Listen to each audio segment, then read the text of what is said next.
Mark is the F.R. Scott Professor of Public and Constitutional Law at McGill Faculty of Law. He is one of Canada's leading scholars, legal theorists, and legal historians, a beautiful writer, an elegant and generous teacher, a wonderful colleague. Mark, more than anyone else in Canada, I think, has written about the long constitutional history between the Crown and Indigenous peoples. Not one that began in 1982, but one that began in the legal relationships formed at contact. More than 15 years ago, in an article that I returned to, Mark wrote, "Treaties with Aboriginal nations are not documents or written instruments, but rather they are a commitment to relationships." And it's a theme we seem to have returned to this morning. His immensely important work has been frequently cited by the Supreme Court of Canada, among other courts. I think more importantly, it's been relied on by countless scholars in law and history to do important work. His talk today is entitled Judicial Recognition of the Laws of the Aborigines, and I welcome him to the stage. Mark.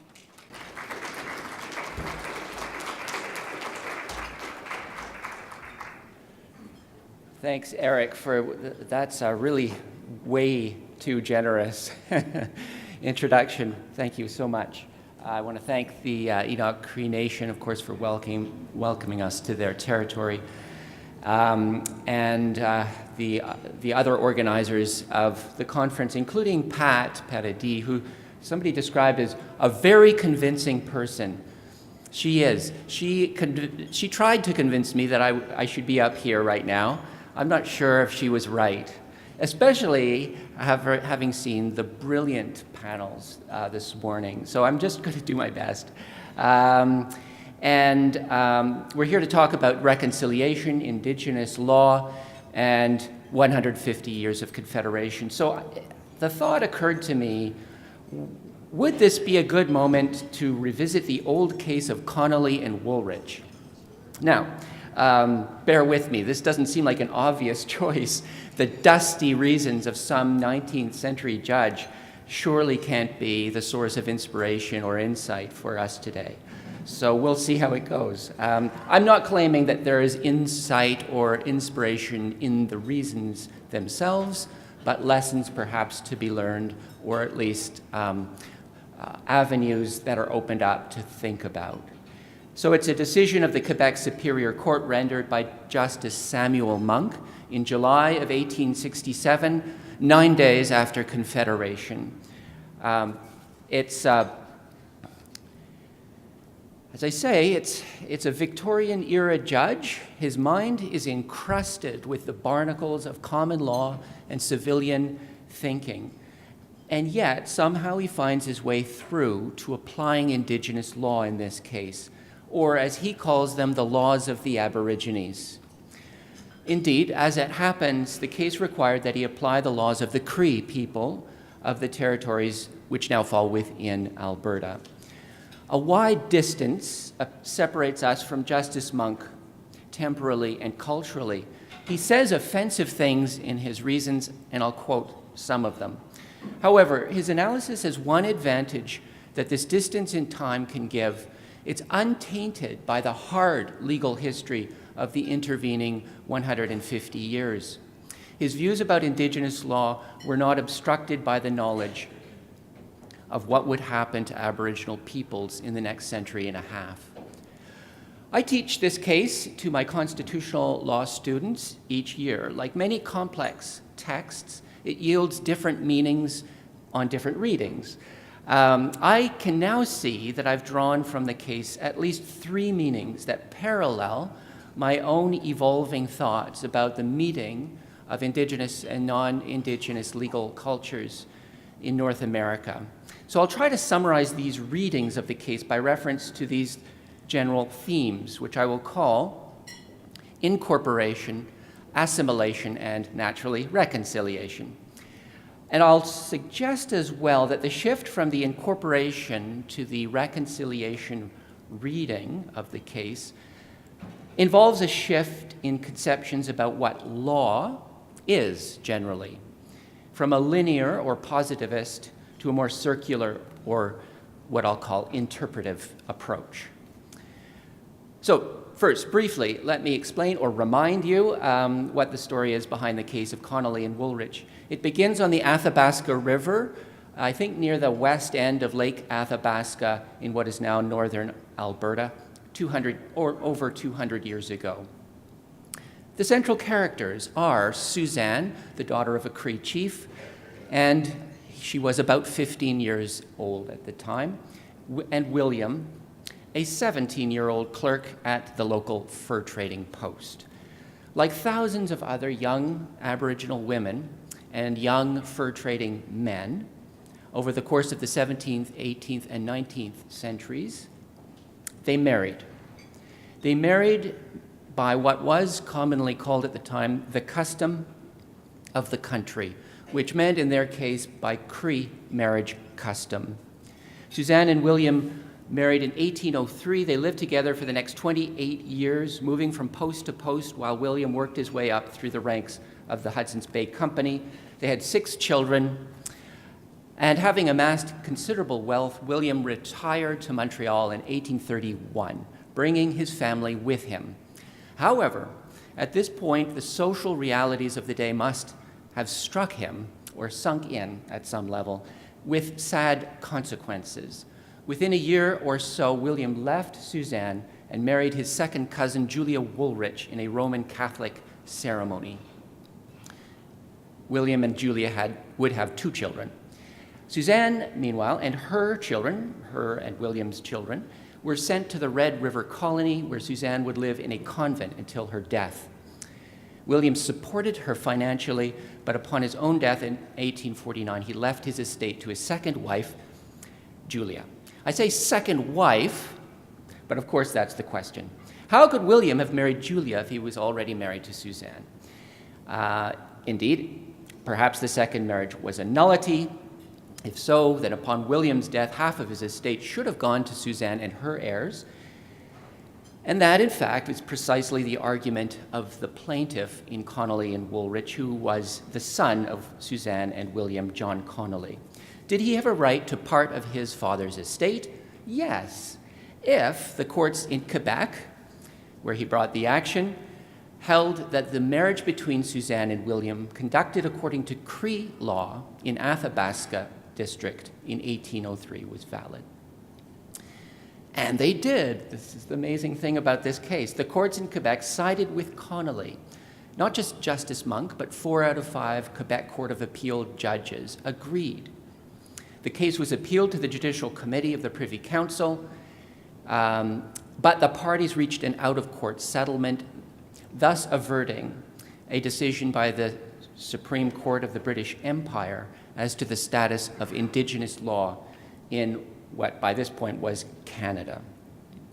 I've often wondered whether the history of Aboriginal peoples and Aboriginal rights in Canada might have been different had the Judicial Committee considered and upheld Justice Monk's conclusions on Cree marriage law or custom. There is at least some reason to think it might have been, because Monk's decision went well beyond marriage. He was prepared to recognize Aboriginal systems of law and governance generally. As it was, the case of Connolly and Woolrich became a sort of footnote to the legal history of Aboriginal people in Canada.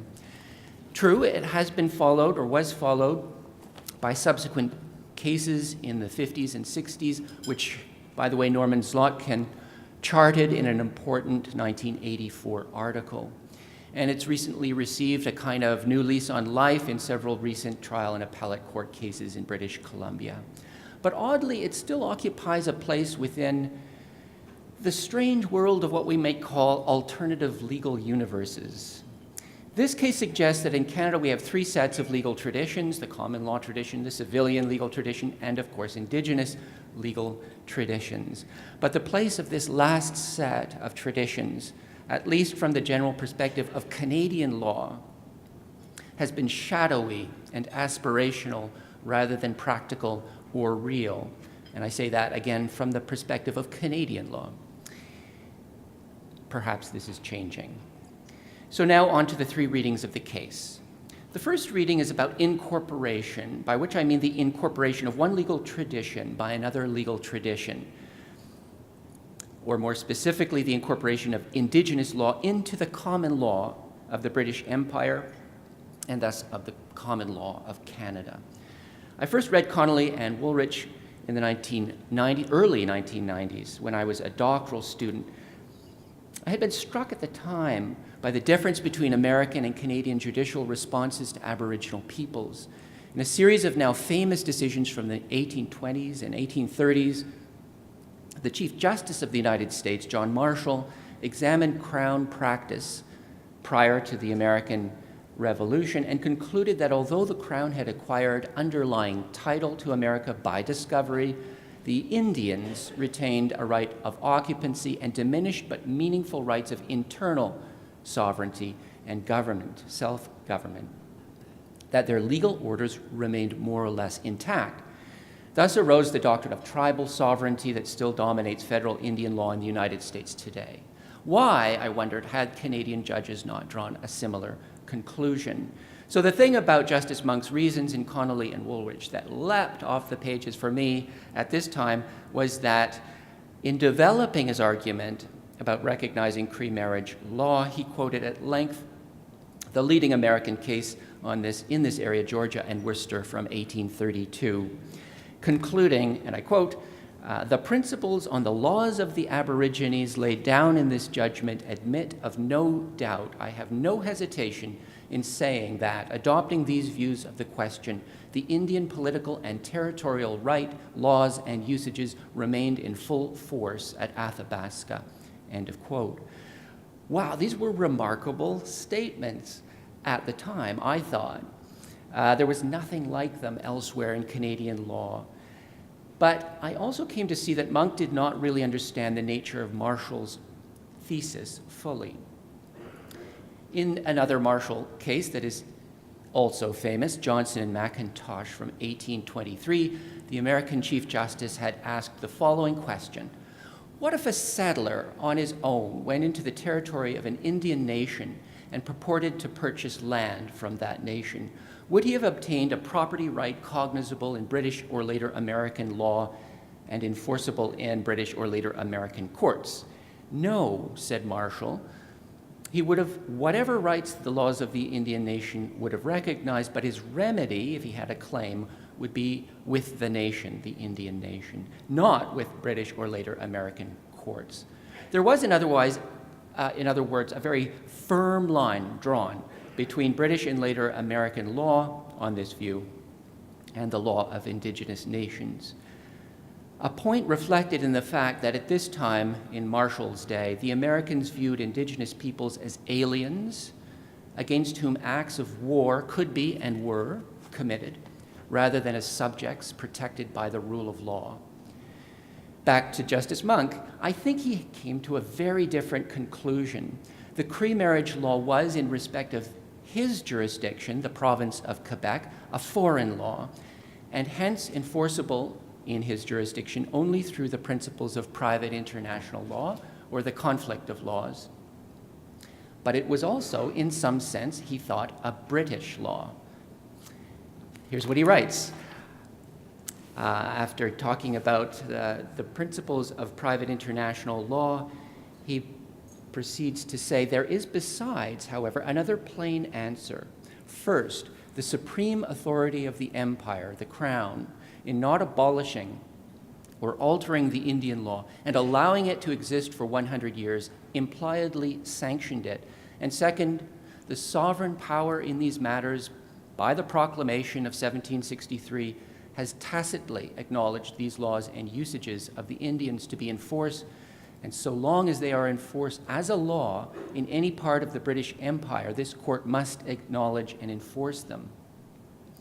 This Indian custom or usage is, as regards the jurisdiction of this court, a foreign law of marriage, but it obtains within the territories and possessions of the Crown of England, and until it is altered, I cannot disregard it. So yet another remarkable passage from this case. Unlike the American situation, then in Canada, on this view, Indigenous laws and governments were incorporated within and became a part of British and thus later Canadian law. just as, for example, the French-Canadian law on property and civil rights became part of the law of Quebec. The argument has, of course, a couple of troubling aspects. One might be forgiven for thinking that Justice Monk had just put down John Austin's book on jurisprudence, which had been republished just a few years later. In that book, John Austin restated the theory of legal positivism and insisted that law is simply the command of the sovereign, and customary, unwritten, or common law is law only insofar as we can say that it is impliedly or tacitly commanded or sanctioned by the sovereign. Everything is traced back in a linear fashion under this theory of law to one sovereign root. Applied here, it means, of course, that the sovereign separateness that American law acknowledged Indigenous systems as having was impossible for Indigenous peoples in Canada. Still, the flip side of the coin is that Indigenous law gained a real foothold in domestic law. Indigenous law was part of the law of the land that British and thus Canadian judges were required to respect and enforce. Again, for me as a doctoral student in the early 1990s, when at the time there was virtually no acknowledgement within mainstream Canadian legal discourse about the recognition of Indigenous legal traditions, and an exception being Professor Zlotkin, of course, these passages were like gold. Indeed, the incorporation thesis was the topic of my dissertation, submitted, I'm afraid to say, 22 years ago, which has the rather awkward title. I don't recommend that you read this thesis. The continuity of Aboriginal customs and government within British imperial constitutional law as applied in colonial Canada. Okay, on to the second reading of the case, the assimilation reading. Happily, you'll be glad to hear, I have learned a bit more about Indigenous legal traditions over the past 22 years. Not very much, but a little bit more, I should say. I know enough now to see that my enthusiasm for Connolly and Woolrich and the incorporative approach to Indigenous law was deeply problematic. I just return quickly to the arguments in the case to see why. Lawyers for the defendants in this case had argued, and I'm quoting, the usages of marriage observed by uncivilized and pagan nations cannot be recognized by this court. There can be no legal marriage, even between Aboriginal people, they said, under the, again I'm quoting, the infidel laws and usages of barbarians, end of quote. Now, I think this line of argument really affected Justice Monk. He didn't accept it in the end, but he was affected by it. Why not? It reflected the reality of cultural biases and prejudices of his own society. He was himself a deeply religious person, a Roman Catholic, with a strong commitment to the idea of family. He could not fully escape the social context in which he was born, and I guess none of us really can. He felt a powerful need for moral and religious reasons to ensure that relationships between Aboriginal women and non-Aboriginal men in the West were not sinful or evil. Whether he realized it or not, however, in the process of responding to this argument, this claim that a civilized court cannot recognize the laws of an uncivilized people, he assimilated Cree customary norms concerning intimate family relations into a Christianized mold. The evidence in the case on Indigenous marriage custom was taken from all over North America and kind of became an amalgam of, I don't know if it was really Cree custom in the end or just a lot of different customs melded together. But they did suggest, the evidence did suggest, that Aboriginal peoples permitted divorce at will and in some cases polygamy. But Monk stripped any aspect of Indigenous law that he regarded as offensive away to leave the core idea of a concept of marriage that he, as a decent civilized judge, could recognize. So he wrote, and I'm quoting, "This law or custom of the Indian nations is written in the great volume of nature as one of the social necessities, one of the moral obligations of our race." The human race, I think he's talking about. "Through all time and under all circumstances. It exacts the solemn consent of parents and of the parties who choose each other for good or evil as husband and wife. It recognizes the tie in some of the sacred obligations of married life, and it would be mere cant and hypocrisy. It would be sheer legal pedantry and pretension for any man or any tribunal to disregard this Indian custom of marriage, inspired and taught as it must have been by the law and the religion of nature among barbarians, his word, who, in this essential element of a moral life, approach so near to the holy inculcations of Christianity. End of quote. So Cree marriage custom could be enforced because it approximated the Christian ideal of marriage, or at least it could once he was finished remolding it in a Christian light. He did not understand Cree legal traditions on their own terms. This is the assimilationist reading of the case. It shows the dangers associated with the incorporative approach to Indigenous law. Of course, a modern judge, sensitive to cultural difference, we hope, would be less likely to engage in wholesale reformulation of Indigenous law in this way. And yet, we are, all of us, I think, products of our own cultural contexts. And it will always remain a concern that judges, non-Aboriginal judges, that is, will be too blunt, to be blunt. They will mess things up when seeking to understand and apply the laws of Indigenous people. Indeed, the problem runs deeper than just unconscious interpretive bias. There may be good reason to think that the very essence of Indigenous legal tradition defies its judicial application, and several panelists from this morning have touched upon this point already. Consider the following account of Cree legal traditions from a report of the UVic Indigenous Law Research Unit, prepared by Aaron Mills and Chris Stadnick, based on interviews conducted at the Asinowich-Winowek Cree Nation, whose school children and elders welcomed us yesterday evening. They write the following: in almost every story and interview, the importance of considering relationships is evident. At a general cosmological level, one community member explained his belief that the Cree legal tradition needs to be understood as existing fundamentally within larger relationships. He argues that even the term law can be misleading for Cree people if they associate it only with the Canadian model of law, which assumes a Canadian-style judiciary. Instead, he explained his understanding that Cree law relies on protocols, the proper conduct for ceremony, hunting, address of others, life generally, or everything. Underlying the importance of protocols on this view is the foundational importance of relationship between individuals and Creator, other humans, the land, and nature. And Mills and Stadnick go on, and I think this is just reinforcing points that have been made about Cree legal tradition already throughout this morning. We get here from their report, I think, a fragmentary view of a complex understanding of legality that would be extremely difficult for anyone outside the Cree culture to comprehend fully. It may not be something that can be enforced in a court, or if enforced in a court, it would invariably become something else.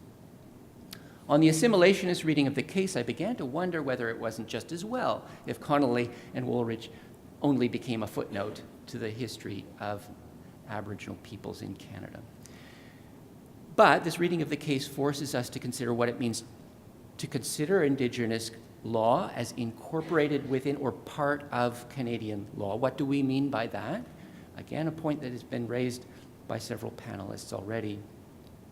If Indigenous laws are incorporated within and form part of Canadian law, does it mean that they are judicially enforceable in ordinary courts? Justiciability is an aspect of legality, but not necessarily, not a necessary aspect.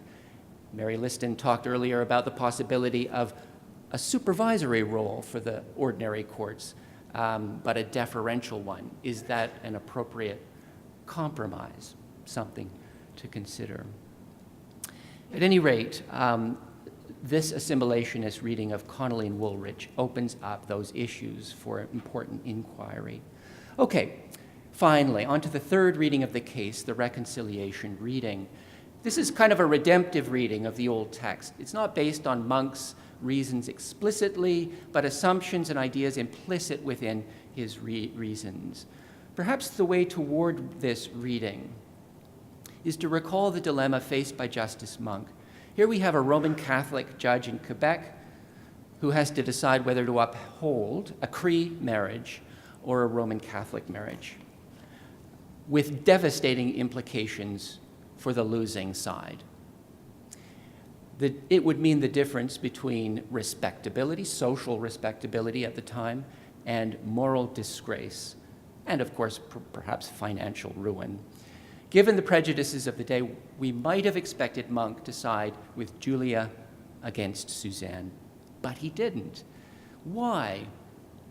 Because the relationship between William and Suzanne was not an isolated event.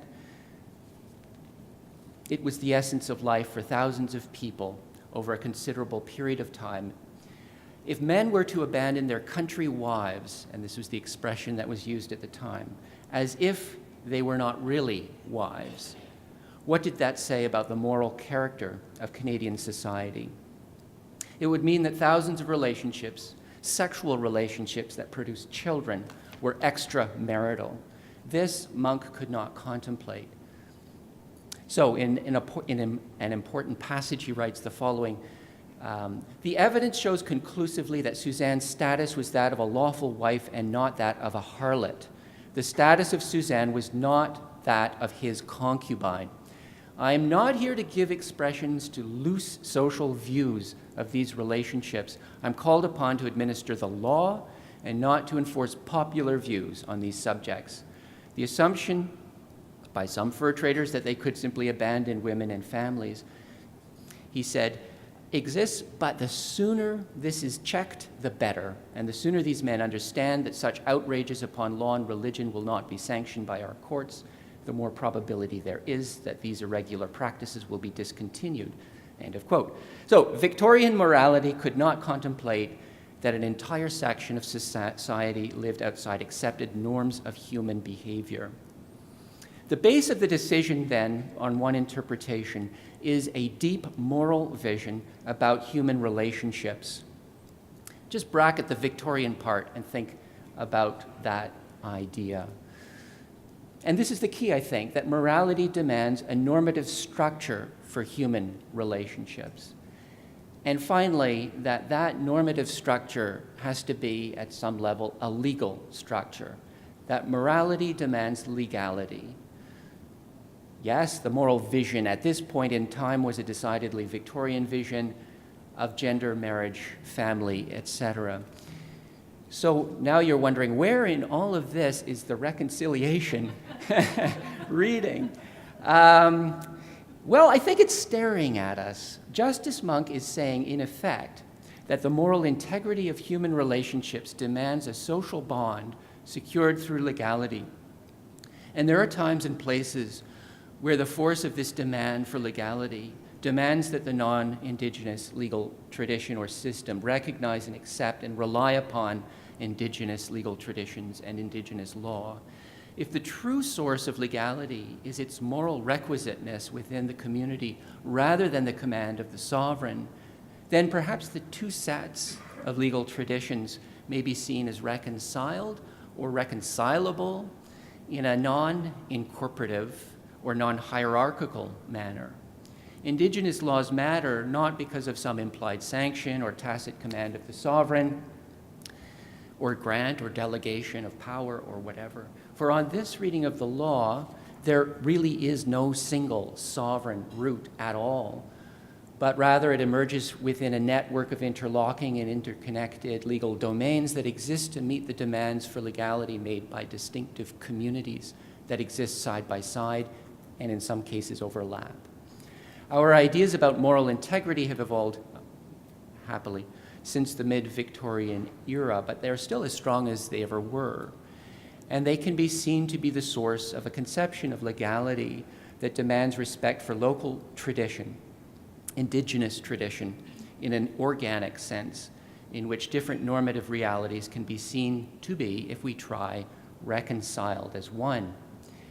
We recognize Indigenous law because the moral integrity of the community demands the normative structure that legality provides, not just any normative structure, but the one that makes sense for the community. If there's a true source of legal normativity rather than the implied sanction of a sovereign or king, then if this is the true source, then a very different picture of the relationship between different legal traditions can emerge, one that is not linked to a single sovereign root or command, one in which there is still a sense of normative unity at some level, that the different legal traditions do and have to, at some level, fit together in a consistent or coherent fashion. But we might say that normative unity is understood here in a circular or interpretive sense rather than a linear or a positivist sense. If we read the case of Connolly and Woolrich in this third way, the reconciliation reading, then perhaps its 150th anniversary is worth celebrating, and indeed perhaps it gives us a small but important reason to celebrate Canada's 150th anniversary too.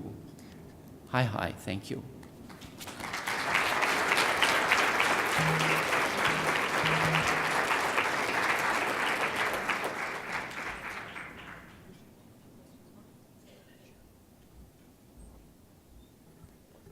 What a beautiful reading of a case. So I wonder if we have about 5 or 7 minutes. If there are any comments or questions for Mark, he's agreed to hear them. So does anyone have any thoughts on that? Any of what he's put forward?